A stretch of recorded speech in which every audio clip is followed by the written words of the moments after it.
John D Rockefeller, oil magnet जिसे व्यापक रूप से सभी समय का सबसे अमीर अमेरिकी माना जाता है, आज के पैसे में लगभग 400 बिलियन डॉलर की अनुमानित निवल संपत्ति है। यहाँ तक कि अपने धन की पर्याप्त राशि देने के बाद भी, और फिर भी उन्होंने बहुत विनम्र शुरुआत से शुरुआत की। वह एक बड़े परिवार में पैदा हुआ था जिसके पिता अक्सर अनुपस्थित रहते थे और उन्हें एक ठग के रूप में माना जाता था जो बेकार औषधि बेचते थे।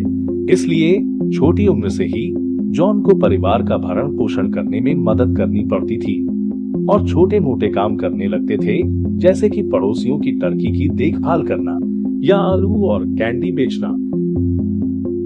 भले ही इन चीजों से बहुत अधिक लाभ नहीं हुआ, जॉन वास्तव में उनके लिए अच्छा था और कड़ी मेहनत करता था, और इसलिए वह अन्य लोगों को छोटे ऋण देना शुरू करने के लिए पर्याप्त धन बचाने में सक्षम था।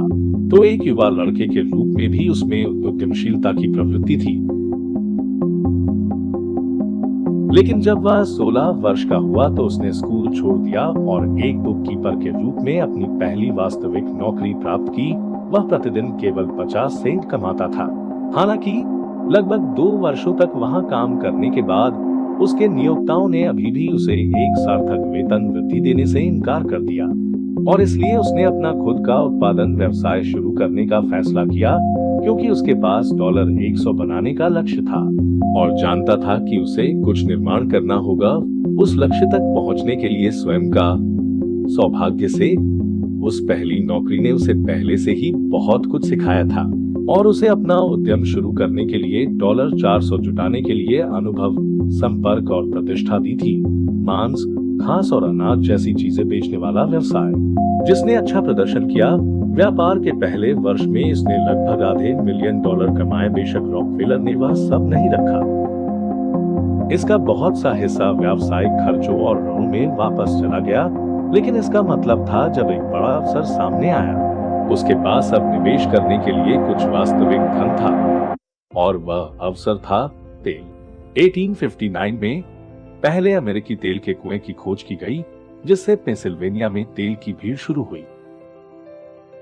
हालांकि रॉकफेलर ने महसूस किया कि जबकि अधिकांश लोग ड्रिलिंग तेल से समृद्ध होने की कोशिश कर रहे थे, बड़ा मुनाफा वास्तव में तेल रिफाइनरी में था।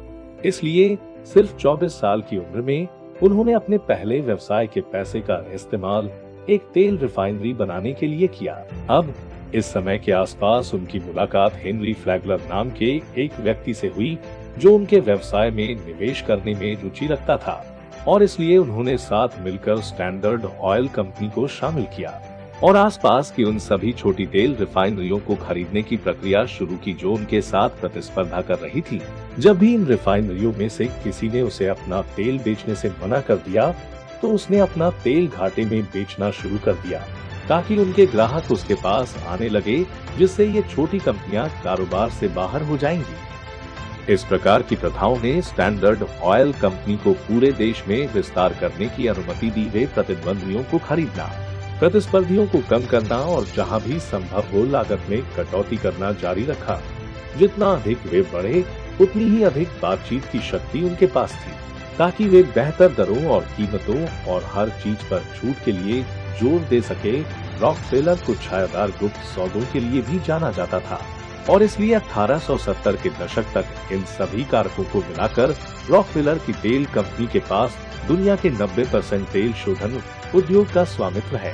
उन्होंने अपने द्वारा खरीदी गई तेल रिफाइनरियों के मालिकों को न्यासी बोर्ड के रूप में नियुक्त किया, जिसका अर्थ था कि सभी सबसे चतुर तेल विशेषज्ञ एक सुपर कंपनी के भीतर काम कर रहे थे, जिसके प्रमुख रॉकफेलर थे। उसके पास 20,000 तेल के कुएं थे, उसके पास 1 लाख से अधिक कर्मचारी थे, और चरम शिखर पर कुछ लोगों का अनुमान है कि आज उसका कुल मूल्य लगभग $1 ट्रिलियन रहा होगा। इस तरह का साम्राज्य काफी अनसुना था, लेकिन रॉकफेलर अभी खत्म नहीं हुआ था। इस बिंदु पर 2 सबसे बड़े उद्योग तेल और रेल मार्ग थे, इसलिए रॉकफेलर ने वही काम करना शुरू किया जो उसने अभी तेल के साथ रेल मार्गों के साथ किया था। हालांकि जैसे जैसे उसने दूसरे उद्योग पर एकाधिकार करना शुरू किया, वह थोड़ा सा सार्वजनिक शत्रु भी बनने लगा।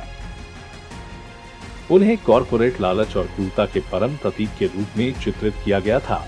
रॉकफेलर के लगातार बढ़ते साम्राज्य के जवाब में इस तरह के एकाधिकार को रोकने के लिए कानून पारित किया गया था। विशेष रूप से चेयरमैन एंटी ट्रस्ट अधिनियम पारित किया गया था, जो स्टैंडर्ड ऑयल को अलग अलग सहायक कंपनियों में बांट देगा। सिवाय इसके कि समय के साथ इनमें से कई सहायक कंपनियां वापस एक साथ विलय कर लेंगी और आज भी इसके आसपास है, जैसे BP और शेवरॉन। और चूंकि रॉकफेलर ने उन सभी कंपनियों में अपना हिस्सा बनाए रखा, भले ही वे अलग हो गए, इसका मतलब था कि अपनी मृत्यु के समय वह अभी भी दुनिया का सबसे धनी व्यक्ति था और संभवतः सभी में सबसे धनी स्वनिर्मित व्यक्ति था। अब हमें वास्तव में जॉन डी रॉकफेलर के बारे में क्या सोचना चाहिए? एक ओर उन्होंने तेल को एक सस्ती वस्तु बनाया और इसे जन जन तक पहुंचाया।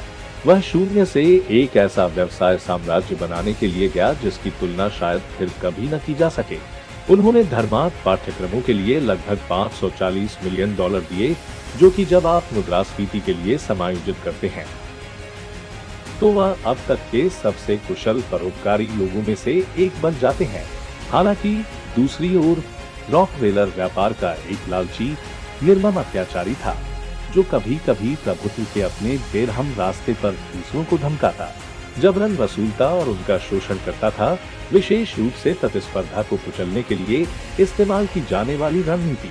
जीवनी लेखक रॉन चेर्नो का तर्क है कि उनका अच्छा पक्ष हर तरह से उतना ही अच्छा था जितना कि उनका बुरा पक्ष बुरा था। शायद ही कभी इतिहास ने ऐसा विरोधाभासी आंकड़ा पेश किया हो। हालांकि जो निर्विवाद है, वह हमेशा अपने अत्यधिक विशाल भाग्य और उसके प्रभाव के लिए याद किया जाएगा।